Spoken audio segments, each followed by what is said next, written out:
Bismillahirrahmanirrahim.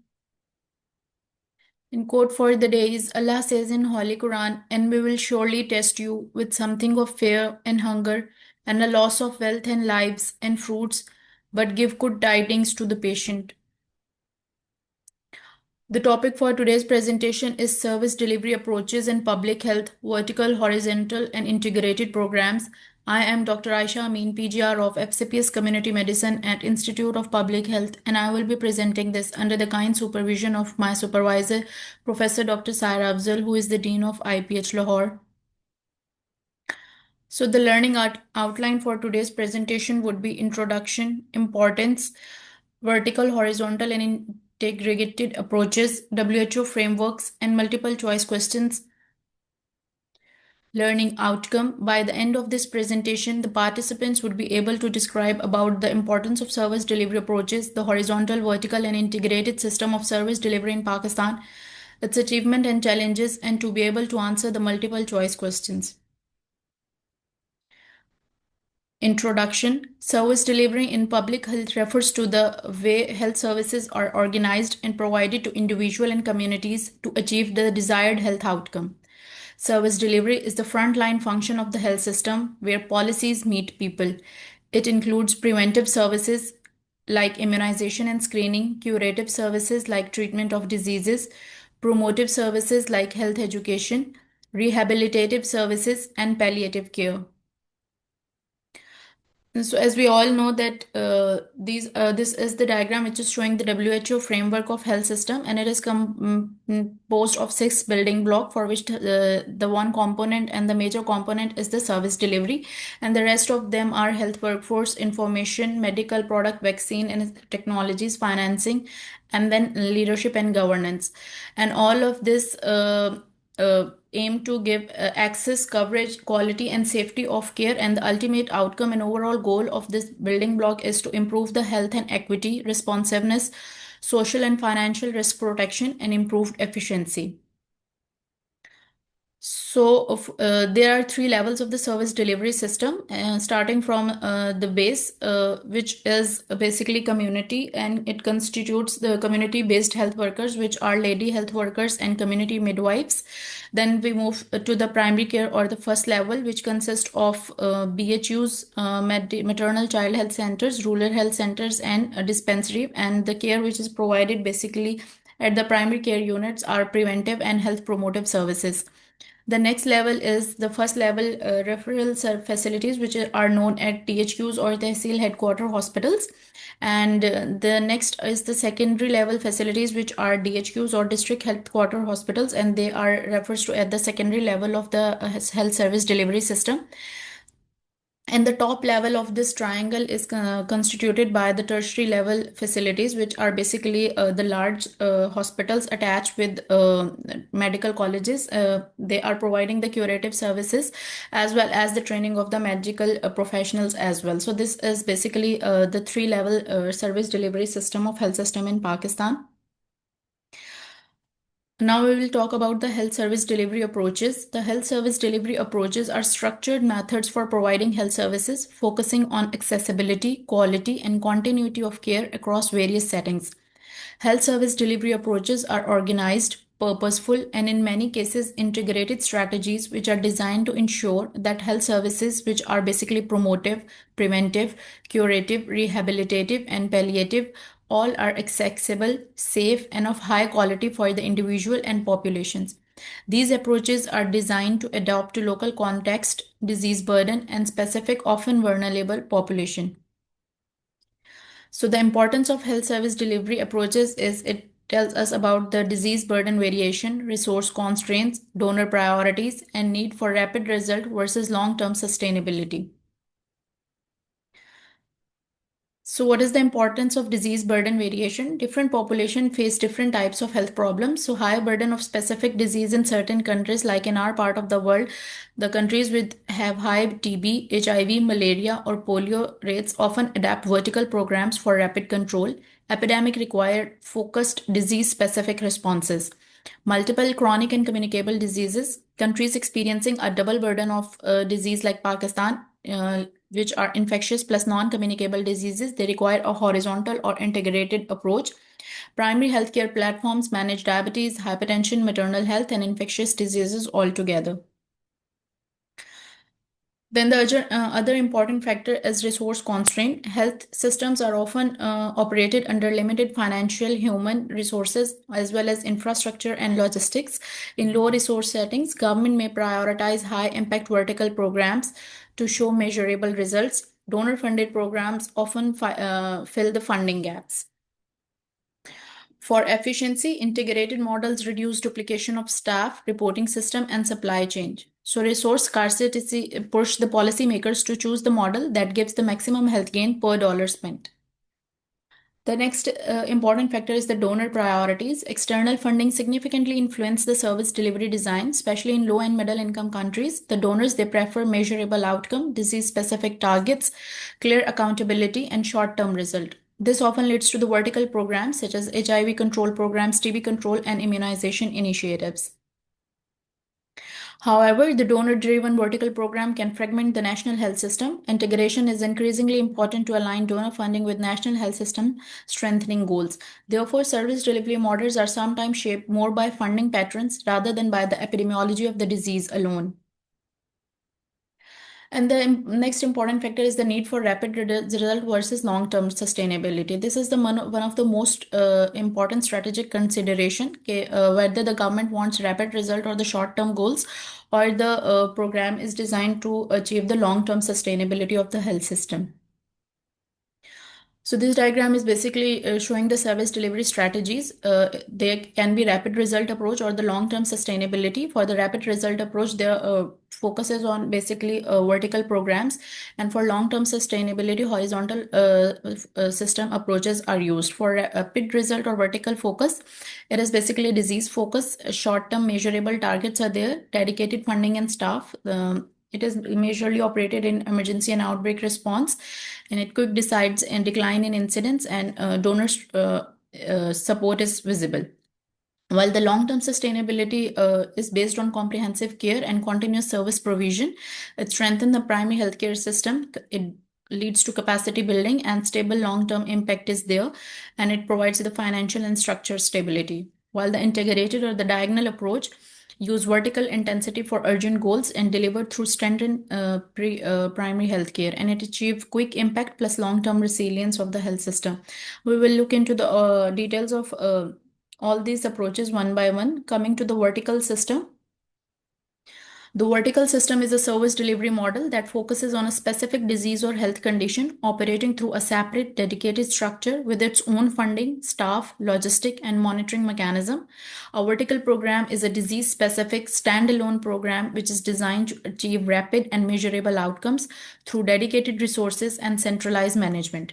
It is often used when a disease is high priority, endemic prone, or politically significant. It functions parallel to the general health system rather than the fully integrated into it. Plans made at the top level which suits the requirement of the centralized state or the international donor agency. So vertical systems are basically focused, fast, target driven, and they are often donor supported. Few examples of the vertical system running in Pakistan as expanded program of immunization, National TB Control Program, National AIDS Control Program. Other than that, there is National Family Planning Program, and there is a Prime Minister National Health Program. They're all the example of vertical, and as well as the National Hepatitis Control Program. The key characteristics of vertical program is, again, it is disease specific focus. It targets one disease or condition, for example, TB, HIV, or polio. It has separate funding streams, often donor funded, with ring fenced budget, dedicated workforce, the staff recruited specifically for that program. There is independent supply chain, separate procurement of medicine, vaccines, and equipment is there. District monitoring and reporting, separate data collection evaluation system, and centralized management. There is strong top-down command structure. The details of each program we will be covering in next few presentations. So the importance of vertical programs, they are adapted when there is a high burden of a single disease, rapid control is necessary, international funding is available, And political commitment demands measurable result, and there is a weak journal health infrastructures, and they are common during epidemics, eradication campaigns, and public health emergencies. So advantages of vertical system is it has rapid impact. There is a quick reduction in disease burden. There is clear accountability. Specific indicators and measurable outcomes are there. Strong technical expertise. There is focused training and specialization. Staff is more knowledgeable and skillful. Donor appeal. It is easy to fund and monitor because there are international donors and agencies which are monitoring as well as funding the project. Then it is efficient during emergencies, useful in outbreak control, and it is easier to manage. It can be kept away from the unnecessary interference of the centralized management and bureaucracy. While there are certain limitations of the vertical system, the first is fragmentation of services. Multiple parallel systems are operating separately, so the services are fragmented. There can be duplication of services. There is separate staff, logistic, and reporting, which causes increasing cost. Weak health system strengthening, limited improvement of the overall infrastructure, sustainability issues because it is dependent on the donor funding, so it might lead to the instability of the program. Then there is reduced comprehensive care. Patient may need to visit multiple clinics for different services because the programs are operating differently. So the overall impact of the vertical programs on the health system is that positive impact is that it has a specific disease control success, it improved surveillance, and there is high political visibility. The negative impact is that there is a neglect of other condition. Many parallel systems are going side by side, and there is staff overload, which leads to the decreased efficiency and cost effectiveness of the program. Next is the horizontal system. The horizontal system is a service delivery model that provides comprehensive integrated healthcare services through the existing healthcare system, usually at the primary healthcare level. A horizontal approach is a comprehensive health service delivery model that strengthens the overall health system by delivering preventive, curative, promotive, rehabilitative, and palliative services through integrated primary healthcare platforms. It focuses on people-centered care, not on disease-centered care. Instead of targeting a single disease, it addresses multiple health needs of individual and communities simultaneously. So the horizontal systems are basically people-centered, comprehensive. They leads to system strengthening, and they are sustainable. The examples of horizontal programs is primary healthcare network, lady health worker program, and community-based maternal and child health services. So the key characteristics of the horizontal program is first comprehensive care. It addresses communicable, non-communicable diseases, maternal and child health, nutrition, as well as mental health. Integrated services. One health facility provides multiple services under one roof. Use of existing infrastructures. It is basically delivered through already established primary healthcare centers. Strengthened workforce. General practitioner, nurses, midwives, and community health workers provide broad-based services. And there is shared supply and information system. There is no separate parallel reporting or logistic system is needed in case of horizontal approaches. So the importance of horizontal approaches, they are used because they address complex multi-disease burdens. They strengthens the overall health system. They promote equity. They support universal health coverage. They ensure sustainability, and they improve efficiency and continuity of care. In modern public health policy, horizontal systems often forms the foundation of the health system. The major advantages of horizontal system is again strengthening of the health system. It improves infrastructure, governance, workforce capacity, and there is basically decentralized decision making. Promote equity, reaches underserved and rural population as well. Sustainable, it is less dependent on short-term donor funding, so the program is basically sustainable. Improve continuity of care. Patients receive multiple services in one place. The clients can establish good relations with their service provider. It enhances resilience. It is better able to absorb the health shock and emergencies. And cost effective, it reduces cost and also reduce the travel cost for the client as well. Limitations of horizontal systems are it leads to the slower measurable result. There is less dramatic short-term disease decline. The resource required are intensive. It requires strong financial resources and governance. May dilute focus because specific diseases may not receive the concentrated attention. And it is not easy to manage because it suffers the political and bureaucratic interference and decision making because of the decentralized mechanism. So it is not easy to manage the horizontal programs. So the overall impact on the health system is the positive impact of the horizontal approaches is that it leads to the system strengthening, it leads to equity improvement and the workforce development, while the negative impact is that it has slower visible outcomes, it requires high coordination, and it again face the issues of sustainability issues because of if the financial resources are not adequate, so it can lead to the instability in horizontal system as well. The third approach is the integrated or the diagonal approach. The integrated or the diagonal approach is a service delivery model that combines the strength of both vertical, which is disease specific, and horizontal, which is the comprehensive primary healthcare system. The diagonal approach is a strategy that uses targeted disease priorities of vertical focus to drive broader health system strengthening horizontal platform. Instead of creating parallel system, it integrates disease specific program into existing primary healthcare structure. It aims to achieve the rapid disease control while simultaneously strengthening the overall health system. It is considered the most strategic modern approach for low and middle income countries, aiming to achieve both immediate public health targets and long term system strengthening. So the integrated programs are basically strong, fast, they have integrated target, and they have balanced impact. Few of the examples of integrated program is TB screening integrated into the journal OPD services, HIV testing with maternal health clinics, immunization delivered through routine PHC, and IMNCI strategy combining disease management with system strengthening. So the key characteristics of the diagonal approach is it has shared infrastructure. It uses existing primary healthcare facilities to deliver the services, integrated workforce, and the same staff deliver multiple services. For example, TB screening plus diabetes screening, unified supply chains, medicine and diagnostic integrated into one logistics system.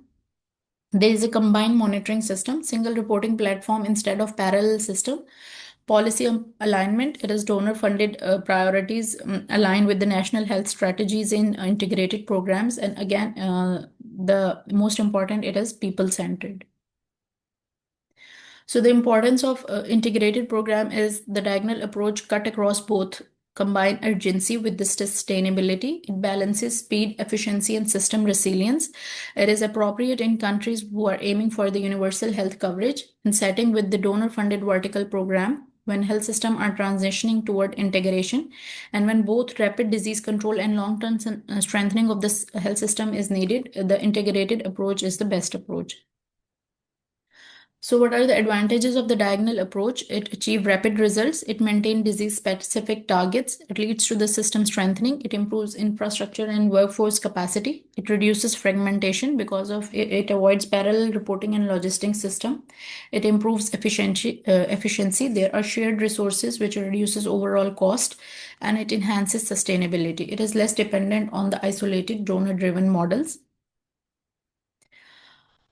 But again, there are a few limitations with the integrated system as well. It requires strong governance because it needs multiple programs are integrated. So it needs coordination across different programs in different sectors.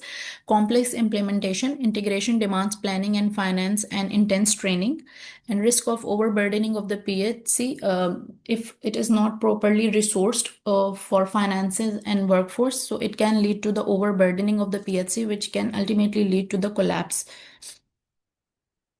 So overall impact of integrated programs on health system is the positive impact. It strengthens the primary health care, it improves the continuity of care, and it builds system resilience. While the negative impact is increased complexities and there are transition changes. There it is the shifting from vertical to integrated program may face the resistance from the donor.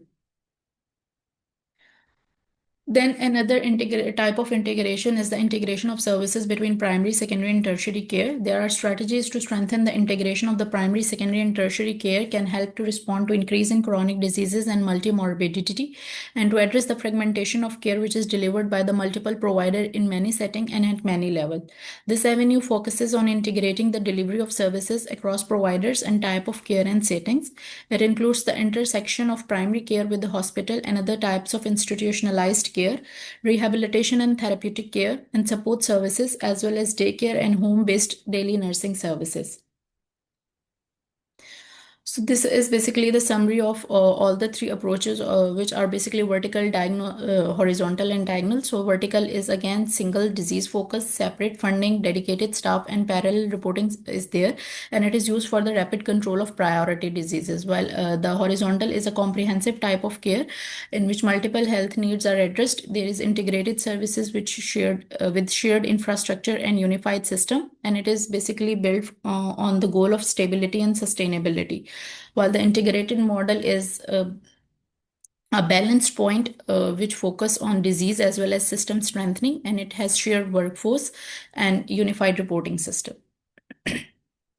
So there's a WHO framework as well on integrated people-centered health services with a vision that all people have equal access to the quality health services that are co-produced in a way that meet their life course needs and respect and preferences and are coordinated across the continuum of care and are comprehensive, safe, effective, timely, efficient, and acceptable.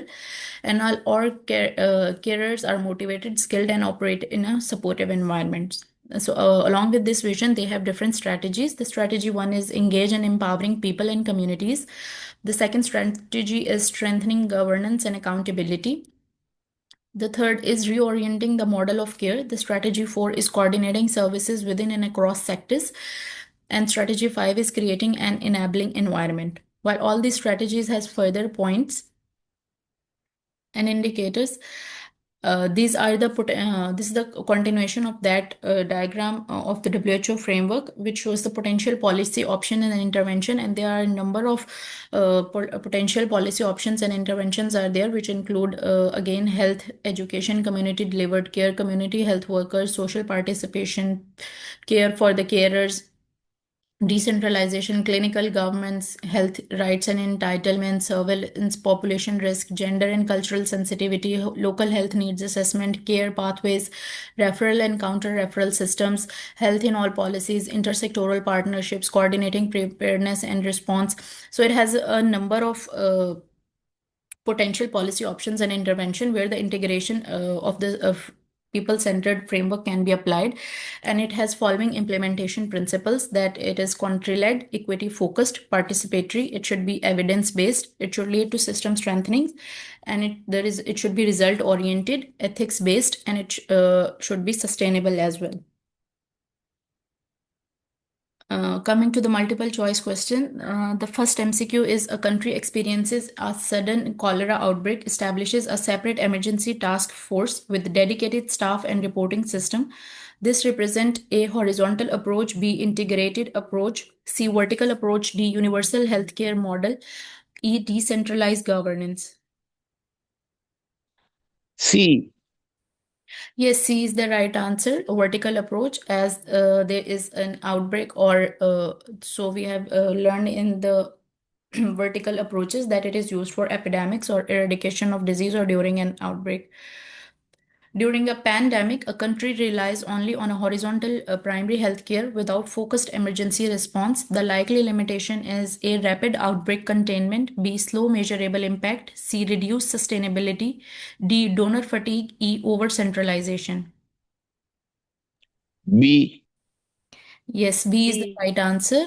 Slow measurable impact, which is the limitation of a horizontal type of approach. The third MCQ is: a health system want to reduce the catastrophic expenditure while expanding essential services.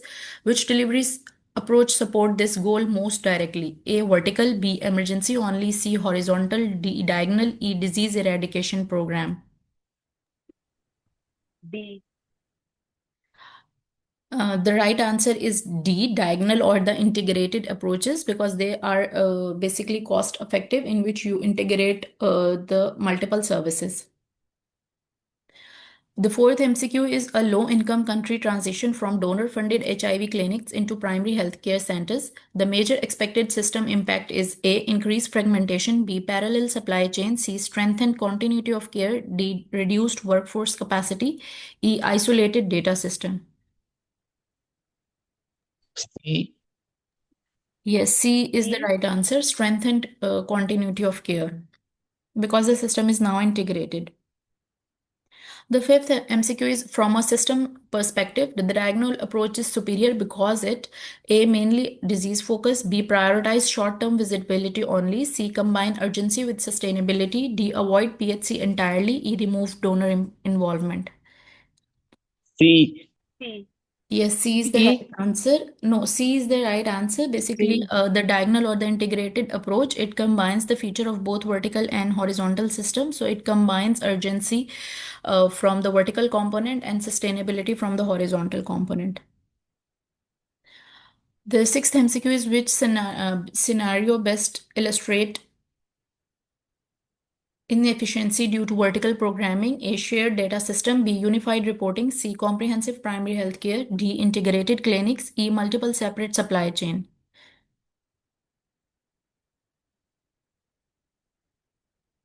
E. Yes, E is the right answer because in vertical program there is multiple separate supply chains. So it is basically a limitations or the inefficient. It leads to the inefficiency of the system because resources are needed.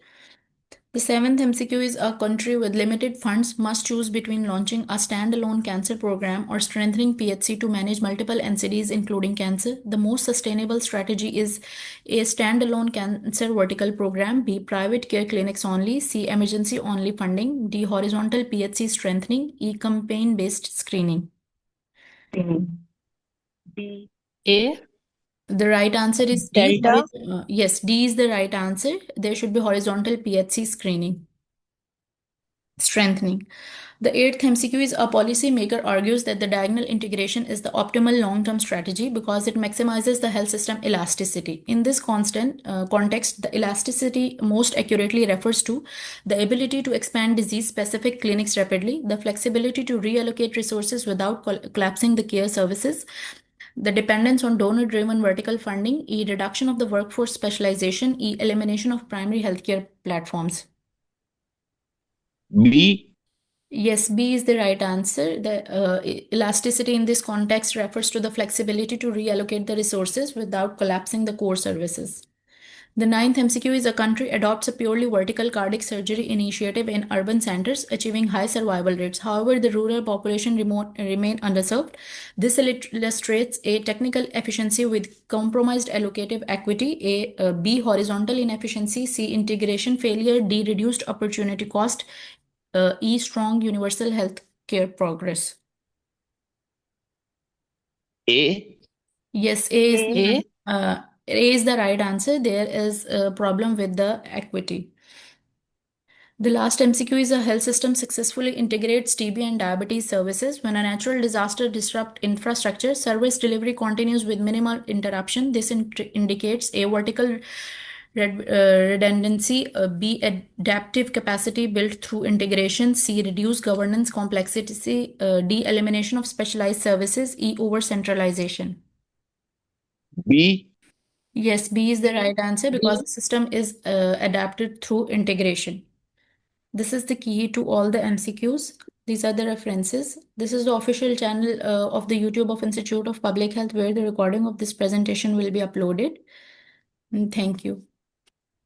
Okay, thank you very much, Dr. Ayesha. Would you please stop recording? Yes, ma'am.